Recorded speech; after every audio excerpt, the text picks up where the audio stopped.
Do you think that Jeffrey Lurie and Howie are content with Jalen Hurts being the quarterback of the future? Yeah, that's a large discussion they have to have, and I imagine their confidence in that is wavering.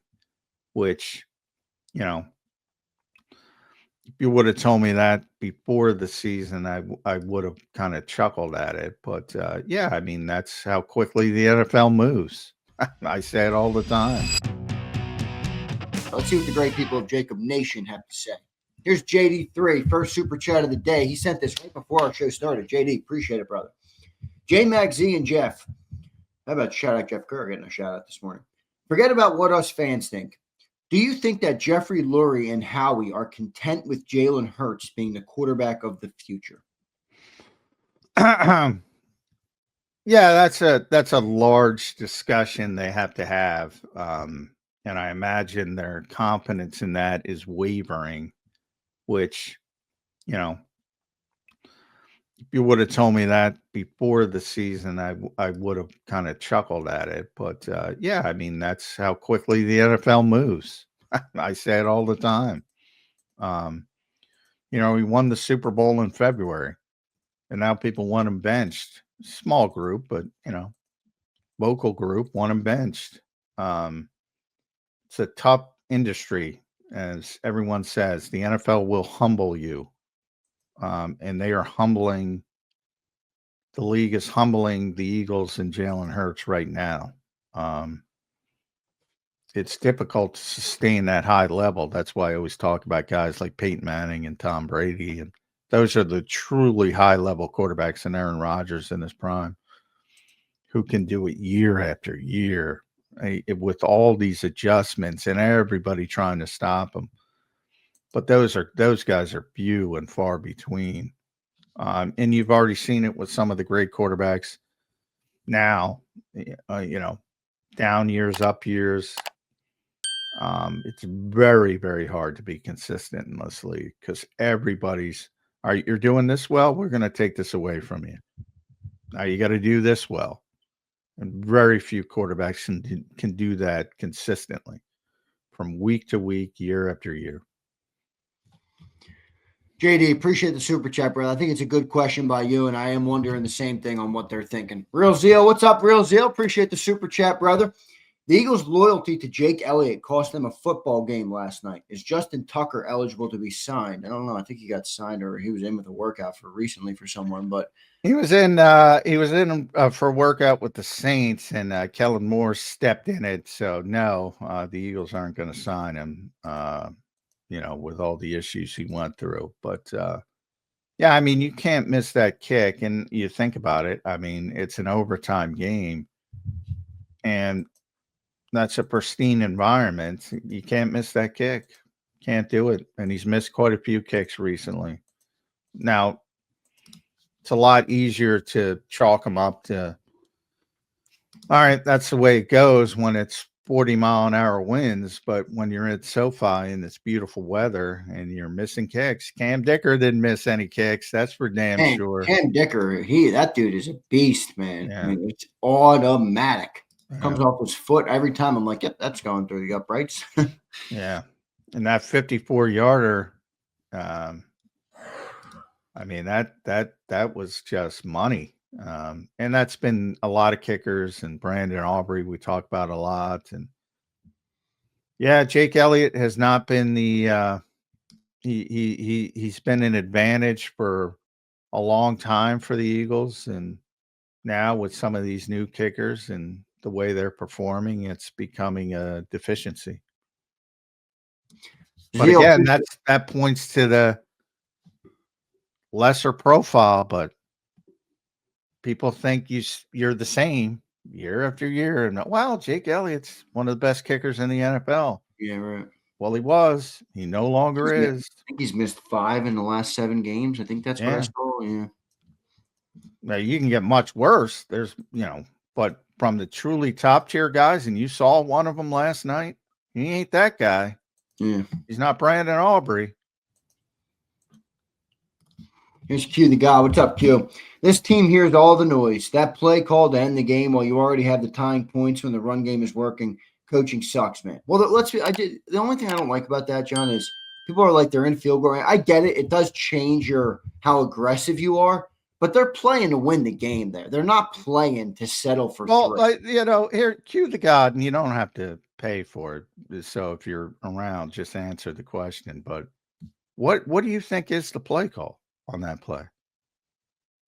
Because there's multiple options for the quarterback built into the play call. So what do you object to? You pointed that out. Saquon had space as Baldy broke it down. Yeah.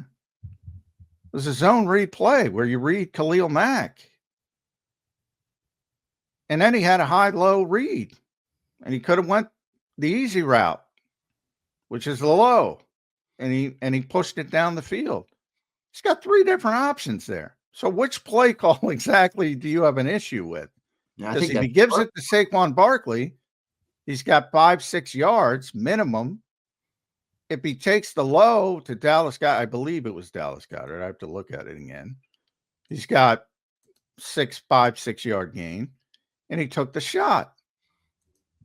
And the defender had made a great play. That ain't on the coaching staff, my friend. In fact, I think that's the perfect play call there. Give the quarterback 3 different options. Let Saquon take it, run the ball yourself, get the ball to the flat. 4 options, really. Well, this is why one of my pet peeves of this result is play call. That play was not designed to go to Jahan Dotson. That was an option. But you had to get past the first 2 to get to that one. And the first 2 would have worked. And that would have worked if he manipulated his eyes a little bit better. Like I said, Matthew Stafford makes that throw in his sleep because he's looking off the cornerback. And it's, might not be a touchdown, but you probably have the ball at the 2-yard line or something like that. But let's keep rattling through. We got Jeff Kerr coming up in a little bit. We're going to talk to Jeff this morning on a post-game edition of Birds 365. Got to get through these supers. And Martine, what's up, brother? Based on Cilio's question post-game, comparing the 23 collapse to the 25 team, which is worse, the 23 Eagle defense or the 25 Eagle offense? Oh, by far the 23 Eagles defense. The Eagles defense at the end of that season was arguably the worst in football. You can make a strong argument. The offense, as I pointed out, they came into this game, I think, 24th. There's much worse offenses in this league. You guys just don't want them. I mean, there's some just abject disasters of offense. It does feel like when the Eagles go through their bad stretches, though, it's as bad as any. I mean, statistics would not bear that out, but the 3-and-out statistics would. Well, yeah, but I mean, you're taking one category, but they make up for it by the fact the efficiency when they don't go 3-and-out. Whereas, Cleveland, Minnesota, Tennessee, they've been pretty disastrous. I mean, there's some really bad offenses. I mean, has anybody watched? What's their EPA per play this year? Where do they rank in those stats? They're down at the bottom. They're bottom 5. I haven't checked it after this game, but they're bottom. But they're bad. But there's much worse. Again, watch JJ McCarthy. Watch Dylan Gabriel. There's much worse offenses. Here's Go Birds. What's up, Go? Oh, shoot, my bad. Go Birds. What's up, brother? Seeing how bad Hurts has been over the last 3 games, do you think Nick should bench Hurts for a game? Andy did it with McNabb back in 2008. I do remember that. Brought that up last night. 2008 ain't 2025. He did do it once, and they recovered. And boy, the game has changed. I'll tell you what. If Jalen Hurts gets benched, Nick Sirianni ain't benching him. Jeffrey Lurie's benching him. Yeah, that would come from upstairs, right? Yeah. Business of football is way different. Because I've heard a lot of people bring up in 2008. You might as well be bringing up 1933. It has changed that much from an exponential change standpoint, how much it's changed in the last 15 years compared to what it did in the first, 50. Here's Impulsive. What's up, brother? They put a rabbit in the locker room. Season is over. Oh, man, John. Not a fan of the positivity bunny is Impulsive CCC. Boy, people are overrating the positivity bunny. As I tried to point out, A.J. Dillon was just trying to make people smile, and it worked. It wasn't an organizational decision. Yeah. It wasn't a Nick Sirianni motivational Jeffrey decision. Lurie made a call from the box, John. He said, whoever's still at home at the NovaCare complex, walk in the locker room, pop the bunny with a knife, roll it up, and stuff it into A.J. Dillon's locker. And when he gets back, tell him, don't ever bring it in the locker room again. And no, I don't think they're upset at AJ No. either. It wasn't a big deal. It wasn't an organizational thing. It wasn't Nick Sirianni trying to motivate people. AJ Dillon said, I want to make some people smile today. God forbid. God forbid. John's a positivity bunny lover. We might have to put a positivity bunny on the screen here on Birds 365. Riot, what's up, Riot? This is Josh. He says, thanks for the $20 super chat, brother. Appreciate your support. Nobody cares about winning the NFC East. This team has too much talent on it to not be able to score more than 18 points. We are wasting the most talented Eagles team in the last 10 years because of an incompetent quarterback and head coach. Well, guess what? I'm glad you put the quarterback in there. Because if you have an incompetent quarterback, you don't have the most talented team in the past 10 years, because that's how impactful that position is. Yeah, but the roster is good around it. I get what you're saying from an impact standpoint. Yeah, Minnesota has a good roster. Who gives a shit? Well, I think If you don't have, I'm using the extreme. Yeah. If you don't have good quarterback play, you're not the most talented team. And right now they don't have good quarterback play. Now, by no means am I saying Jalen Hurts has sunk to that level, but the way he's playing right now, I've been saying that. I've been on this for 2 months now. This fan base overrates the talent on this team. Again, look at the Chargers. Look at their defense. Look at the players they have. Look at Justin Herbert, even playing under the circumstance that he did. Even without their tackles, everybody's got players in this league. And some of them are better than the players that you think are the best players in the NFL. Yeah, maybe AJ falling quick in the wide receiver ranking, especially after a couple drops last night. Joshua, what's up, Joshua? I missed that boring offense. It was ugly, but it won. Yeah, but that thing was skating on thin ice. That thing was not the boring offense of 25. Bring it back. It was not the boring offense. Bring it back. Though. It was not. It was not the boring offense of 24. Bring it back.